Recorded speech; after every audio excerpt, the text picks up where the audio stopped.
Bismillahirrahmanirrahim. Assalamu alaikum. Myself is Daud Nawaz. I'm serving born in Zakaria University, Multan, as a visiting lecturer in Department of Political Science. I'm teaching the course of Introduction to Public Policy in Master's Program of Public Administration, second semester evening program. Ji students हमने अपने fifth lecture में discuss किया था public policy analysis को और उसके में हमने जो लास्ट टॉपिक अपना जो किया था डिस्कस वो था पब्लिक चॉइस थ्योरी।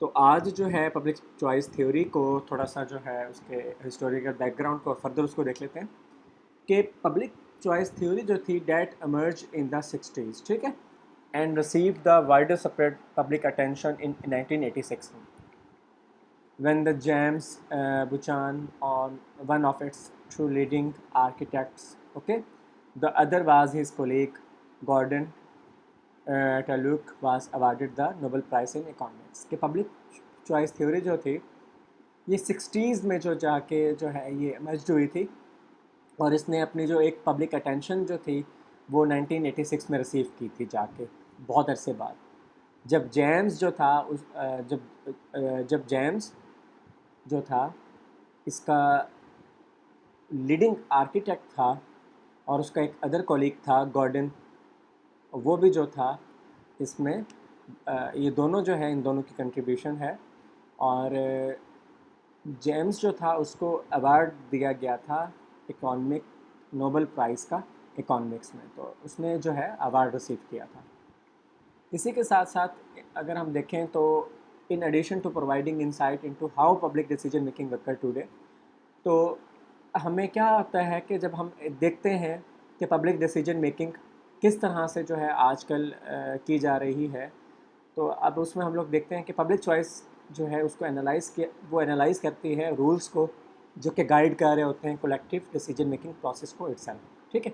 तो आज के अगर हम प्रेजेंटली इसको देखें कि किस तरह से हमारे लिए जो है पब्लिक डिसीजंस जो है कि किस तरह से हमारे लिए पब्लिक डिसीजन मेकिंग हो रही है, तो उसमें एक चीज़ आप लोग याद रखें कि पब्लिक चॉइसेस जो है उसको पब्लिक चॉइस जो है वो एनालाइज करती है रूल्स को, ऐसे रूल्स को जो है प्रोसीजर्स को जो कि गाइड कर रहे होते हैं कलेक्टिव डिसीजन मेकिंग के प्रोसेस को, ठीक है। और इसी के साथ साथ जो है these are the constitutional rules that are made before the political activities gets underway, ठीक है। तो ये जो कॉन्स्टिट्यूशनल रूल्स हैं ये पॉलिटिकल एक्टिविटी को जो है रेडी करने से पहले जो है ये बनाए जा रहे होते हैं और ये जो वर्क है ये जेम्स बुचान ने और गॉर्डन ने जो है ये वर्क किया था, ठीक है, इस पे काम किया था। और अगर हम इसको फर्दर देखें तो पब्लिक चॉइस जो है it takes the same principles that economist use to analyze people's actions in the market place. तो पब्लिक चॉइसिस को अगर हम देखें तो it also takes the same principles, तो इसमें भी जो है वो सेम प्रिंसिपल्स आ जाते हैं जो कि इकोनॉमिस्ट जो है माहिर माशियात जो हैं वो लोगों के एक्शंस को जो है एनालाइज करने के लिए एक मार्केट प्लेस पर यूज़ कर रहे होते हैं, तो वही एक्शंस पब्लिक चॉइस में भी आते हैं। अच्छा, तो अगर इसको फर्दर देखें तो it applies them to people's actions in collective decision making, और इसको अप्लाई किया जा रहा होता है पीपल एक्शंस के लिए, लोगों के एक्शंस के लिए, कलेक्टिव डिसीजन मेकिंग के लिए, ठीक है। इसी के साथ साथ इकोनॉमिस्ट जो हैं वो स्टडी कर रहे होते हैं बिहेवियर को प्राइवेट मार्केट प्लेस के लिए, बिहेवियर इन द, अच्छा वो स्टडी करते हैं प्राइवेट मार्केट प्लेस में, ठीक है, बिहेवियर को जो कि एज्यूम किया जा रहा होता है कि पीपल जो है वो मोटिवेटेड हैं बाय देयर सेल्फ इंटरेस्ट, कि वो अपने सेल्फ इंटरेस्ट के साथ साथ मोटिवेटेड है। इसी के साथ साथ जो है अगर हम इसके 4 प्लेयर्स देखें जो कि पब्लिक पॉलिसी में इन्वॉल्व होते हैं, तो वो मेन जो प्लेयर्स हैं जो कि पब्लिक पॉलिसी में इन्वॉल्व हैं वो हमारे पॉलिटिशियंस हैं, जनरल वोटर्स हैं, ब्यूरोक्रेट्स हैं और स्पेशल इंटरेस्ट ग्रुप्स हैं। की terms of the theory of public choice, अगर इसकी की टर्म्स की बात करें पब्लिक चॉइस थ्योरी की, तो these are the public goods versus private goods, externalities, public goods and free riders, implications for voluntary action, constitutional choice, economic man and bureaucracy, voting rules and bureaucracy, market versus hierarchical organization. Further अगर इसकी examples की बात करें public choice theory की, तो ऑस्ट्रॉम और ऑस्ट्रॉम 1971 में उसने 4 पब्लिक चॉइसेस एग्जाम्पन्स जो थी इंडिविजुअल्स के बारे में प्रेजेंट की थी कि द फर्स्ट एग्जाम्पन जो है पब्लिक चॉइस थ्योरी की वो है सेल्फ इंटरेस्ट, सेकंड है रैशनैलिटी, थर्ड है benefit maximizing and the fourth है अनसर्टेनिटी मैक्सिमाइजिंग। इसी के साथ साथ पब्लिक चॉइस का जो पब्लिक चॉइस है इसका मैनेजेरियल डिसीजन मेकिंग में अगर यूज़ देखें तो उसमें हम लोग कह सकते हैं कि पब्लिक पॉलिसी जो है वो इम्पोर्टेंट कंसर्न होता है एडमिनिस्ट्रेटर्स के लिए, एकेडमिडियंस के लिए, ठीक है। तो ये जो है बहुत इम्पोर्टेंट कंसर्न है पब्लिक पॉलिसी। इसी के साथ साथ the importance of the study of public policy has assumed a great significance, particularly with the increase in the scope and the size of the public sector। कि जो public policy की study है इसने बहुत ज़्यादा इम्पोर्टेंस जो है assume की है एक ग्रेट सिग्निफिकेंस के साथ, जो कि इसके स्कोप को और इसके साइज़ को पब्लिक सेक्टर्स के इंक्रीज़ कर रहा है, ठीक है। Use of public policy in managerial decision making are, कि पब्लिक पॉलिसी के मैनेजेरियल डिसीजन मेकिंग में कौन कौन से यूजेस हैं उसको हम लोग देख लेते हैं। साइंटिफिक रीजंस हैं, प्रोफेशनल रीजंस के लिए भी इसको यूज़ किया जा रहा है, पॉलिटिकल रीजंस के लिए भी यूज़ किया जाता है, यूटिलिटी टू जनरल पब्लिक, ये जनरल पब्लिक के लिए एक यूटिलिटी भी है पब्लिक पॉलिसी, ठीक है। Utility to business decision making, utility to statesman, utility to administrative official. तो एक चीज़ क्लियर होती है कि इंस्टीट्यूशंस, प्रोसेस और बिहेवियर्स जो हैं इससे क्या होता है कि इन्वायरमेंटल फोर्सेस और कंडीशंस जो हैं उसके साथ इसका रिलेशनशिप हो रहा होता है, और साथ साथ पब्लिक चॉइसेस के साथ भी एक रिलेशनशिप बिल्ड हो रहा होता है। फर्दर जो है इन्वायरमेंटल फोर्सेस और कंडीशंस का आपस में भी एक पब्लिक चॉइसेस के साथ आपस में भी एक रिलेशनशिप बिल्डअप हो रहा होता है।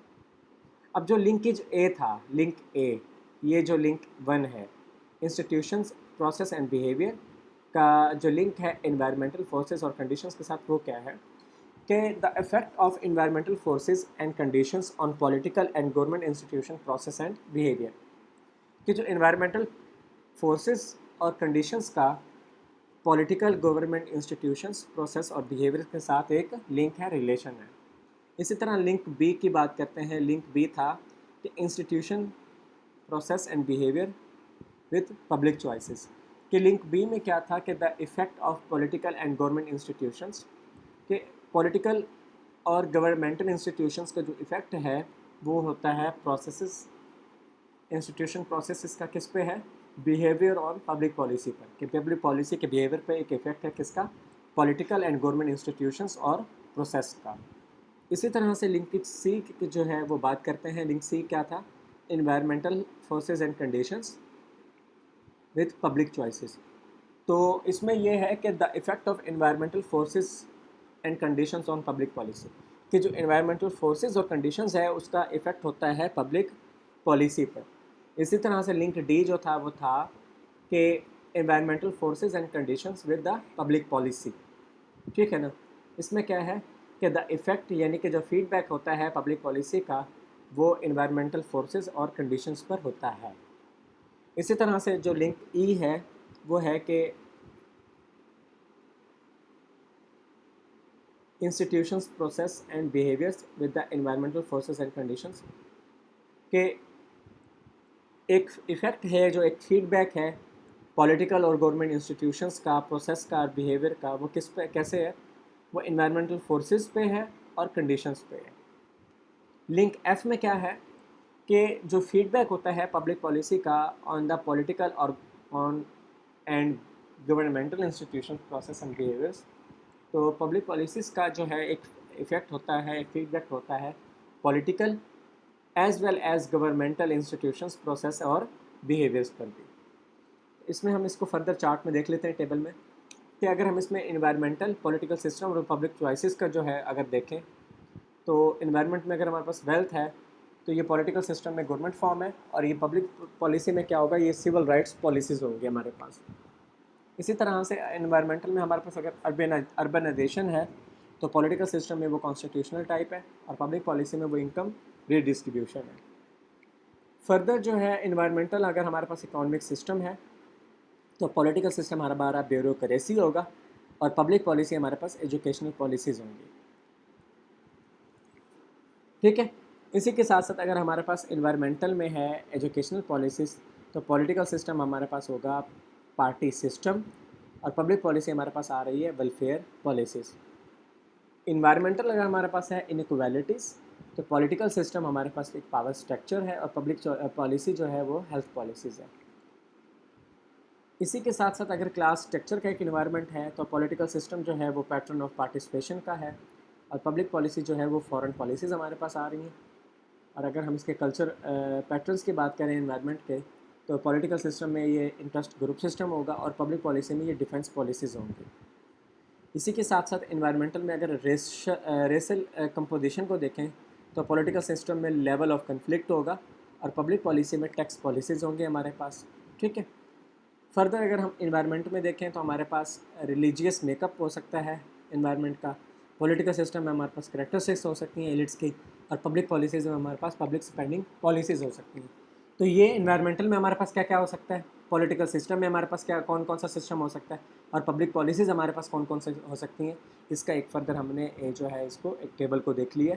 तो ये हमारे पास 3 चीज़ें बड़ी इंपॉर्टेंट होती हैं पब्लिक पॉलिसी में, कि एक हमारे पास एनवायरनमेंट होता है, एक पॉलिटिकल सिस्टम होता है, और एक हमारे पास पब्लिक पॉलिसी होती है।